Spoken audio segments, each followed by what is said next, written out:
Hi everybody, welcome to my YouTube channel, Teaching Without a Book. If you're new here, my name is Sarah Thomas and I am a leader of transformational teachers.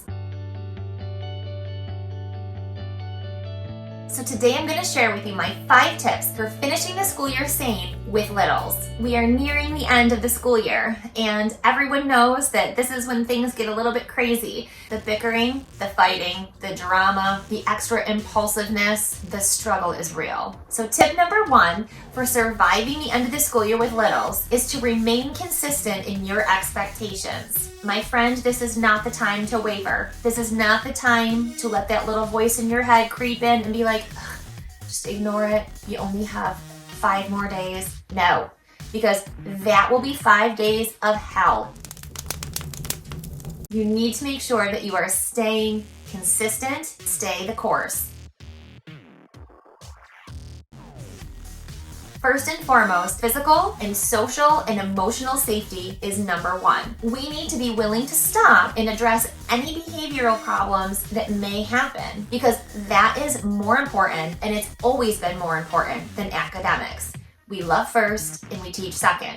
Although we're teaching by loving because we are basically life coaches for kids. So when your kids are struggling, you should not ever even give it a second thought to stop what you're doing and fix that problem and address that problem. So that might look like as a class, you need to go practice walking the hallways because the expectation that they are respectful while other classes are working, that still remains even if there's only 3 days left of school. You're gonna show them that you have high expectations and you believe in them and that they can do this even if there's only 3 days left of school. So by holding them accountable to what your expectations are and always have been this year, you're showing them that you care enough about them and that you believe that they can still do this. Definitely don't let anything go. Don't pretend you didn't see it. Don't pretend you didn't hear it. Calmly stop and address the situation.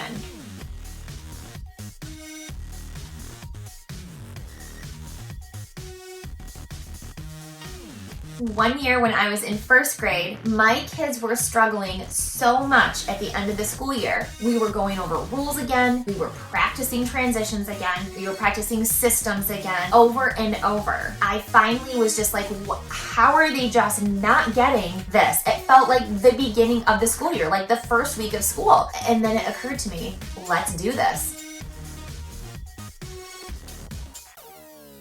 Let's make it the first week of school. In fact, let's make it the first day of school. And so the next day, when they all walked in, I literally introduced myself. Hi, I'm Mrs. Thomas. I'm your 1st grade teacher. I'm so excited that we're gonna be working together. And of course, they're all looking at me like I've completely gone off the deep end. I kind of had a little bit, but I created an opportunity for us to regroup. If you're gonna act like it's the beginning of the school year, we're gonna make it the beginning of the school year. And we're gonna have another first day together because obviously you're not remembering the rules. You're not remembering the values that we developed as a class, and you're not remembering what the expectation looks like and sounds like. So we're gonna have another first day of school and we're gonna go over all of that again. If you need to redo that first day of school, you get it and you do it because you might need to. They need reminders. Their little brains are thinking about swimming pools and beaches and summer vacation. They've left. Like their little brains are out. They're gone. They checked out. So let's make sure that we are helping to support them by having the patience to stop and remind them of what is expected. Okay, tip number 2, hold your students accountable. Okay, and like this is for all of the school year. But as we get towards the end of the school year, again, it seems like sometimes it's just easier to let things go. Just like we're gonna remain consistent with our expectations, we're gonna make sure our students are going to still be held accountable for their actions.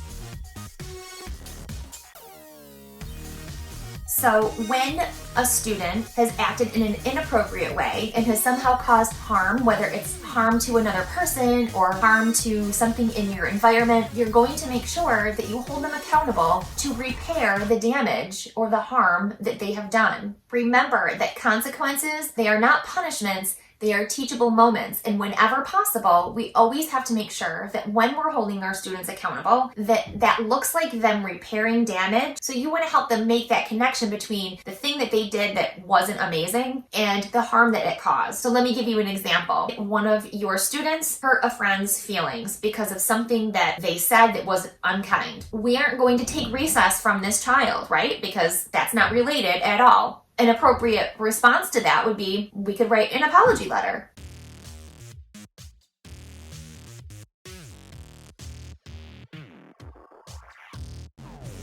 There have been times where I've had classes where about half of my students were struggling so much, the other half was having a really hard time handling it. So within Group A, there was a lot of drama, a lot of fighting, a lot of complaining, just a lot of negativity. And it was really having a pretty strong impact on our class, on the environment in the classroom.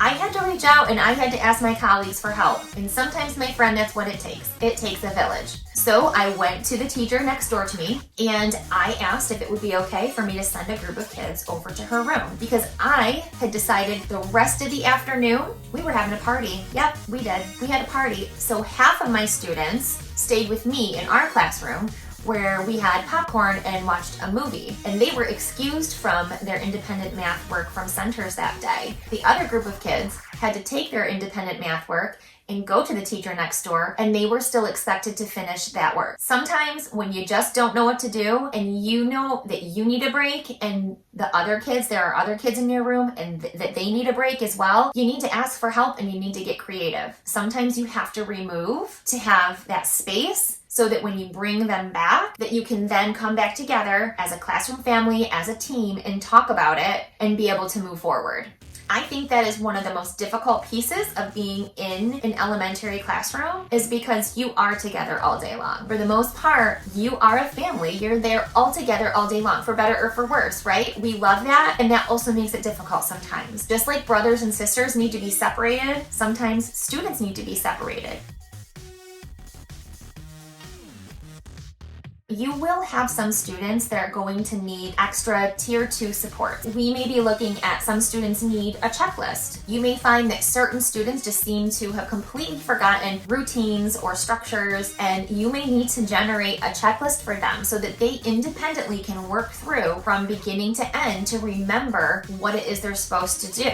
Because even though they've been doing it all year, all of these other things are on their mind, and so they need a visual checklist. You may also need to do behavior charts for students, where you're helping them track certain goals that are going to help them to successfully complete a day at school. Okay, tip number 3, be mindful of your students' stamina at the end of the school year. The end of the school year feels like the beginning of the school year.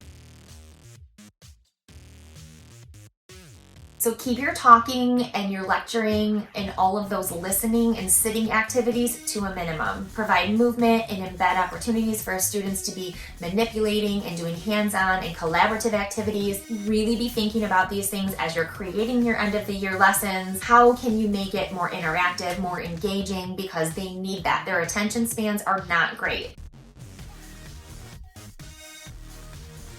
It's helpful to build in extra things like a second recess or just taking a walk around the school outside. Get outside the school and take a walk in nature, get some sunshine and fresh air, put on a yoga video or a brain pop video, or just extra brain breaks in between whatever it is that you're doing. It's going to really help to cut back on your behavioral problems. Tip number 4, you are going to prepare yourself by adjusting your mindset and planning ahead. Don't expect the end to feel like the middle. This does not mean to lower your expectations. It just means be prepared in your mind and also in your plan.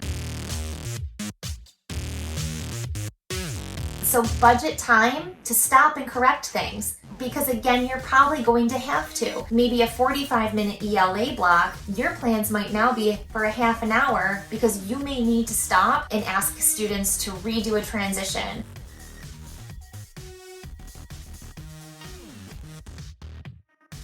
Be willing to change your plan and pivot. You have to be flexible. You may be in the middle of a lesson and it is just bombing because they are done. Have a plan B. Have something that you have ready to go to give them something else to be working on. Sometimes what we plan at the end of the year, in our mind, we know our kids are capable, but today they are not. Just like there are days where we as adults are struggling to just get through a day, our kids have those days too. So have a plan B and be okay with changing what you have. Try that lesson tomorrow. It's probably for the best if you don't push through. You may need to plan your environment a little bit where you're keeping the lights off and maybe have some soft music playing just to keep things feeling a little more calm. Or even taking the last few weeks and doing something fun like a theme, like a classroom campout theme. I've actually talked about classroom campouts here on the channel in a previous episode, so if you didn't see that episode, you should definitely go back and check it out. Okay, and tip number 5, and I don't mean to annoy you because teachers are so tired of hearing to take care of themselves, but tip number 5 is to take care of yourself. I know you don't have time for self-care, so hear me out and stay with me. Here are my suggestions. Try your best to get a good night's sleep. I know that when I'm overtired, I have way less patience. So try to get rest, try to go to bed a little earlier, maybe use some essential oils. My favorites are orange and lavender, and they are actually really lovely together. We have a diffuser right in our bedroom. That might be something you could try. One of my other favorite things when I know that I need to get a good night's sleep, or if I've been having trouble sleeping at night, I will take a hot bath in Epsom salts and some essential oils, again like the lavender and orange. But Epsom salts are really relaxing and it helps to draw toxins out, and it just always helps me sleep better. So that might be something you can try. Don't be afraid to ask your family at home just for some extra help. Communicate with your family and let them know, I might need twice a week for you to handle a dinner, because then that carves out extra space for you to come home from school and maybe spend it in your garden or be able to read a book, go for a walk, get some fresh air, whatever you need just to be able to fill up your cup, because nobody can give out of an empty cup. So don't let your cup get empty. And speaking of an empty cup, drink lots of water. It's hot at the end of the year, and when we get dehydrated, we feel tired and can get headaches. So really try to make sure that you're pushing water. It'll make you feel better. It'll give you energy. And when I find that I'm struggling with drinking water, I'll often just either add some frozen fruit to it, and as it thaws, it flavors the water, and that helps to get some extra nutrients and electrolytes in the water, but it also is giving me some yummy flavor. Also like to do lemon slices and a pinch of sea salt for electrolytes, because that gives it a nice flavor as well, but also helps me with my energy level. You can even fill up your water bottle and throw in an herbal tea bag in there. Drink that throughout the day, and it will lightly flavor your water, and you're getting all the different nutrients and benefits from the herbs that are in the tea bag as well. Another way you might be able to take care of yourself is during your planning or a break, maybe your lunch, get outside and take a walk, or get outside and sit in the sun somewhere. Even if you have to go sit in your car and roll down the windows, it's quiet, you're getting some sunshine, you're getting the fresh air, the breeze, and you're just having a break from being in your classroom. And maybe that's not something that you can do every day, but if you can find 1 or 2 days a week where you can just kind of escape and take a little break, it might really help refresh you so that when you do go back to pick up your kids from lunch or whatever, you will maybe have more patience and feel a little bit more full of energy and have more added to your cup again.